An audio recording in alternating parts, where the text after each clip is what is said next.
I am currently standing in Florida's largest African American mass burial site.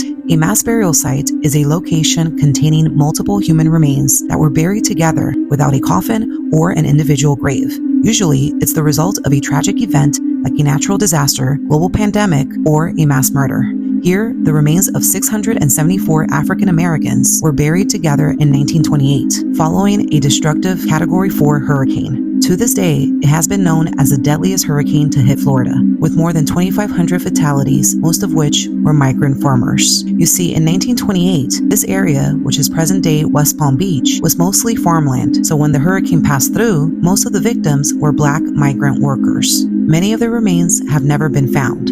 However, the remains that were recovered needed to be buried as quickly as possible to prevent a health hazard that could turn into an epidemic.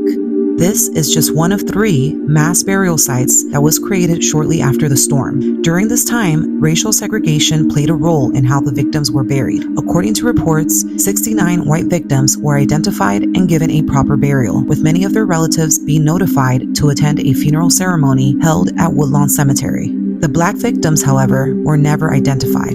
The authorities decided to burn some of the bodies, while many others were placed in massive graves.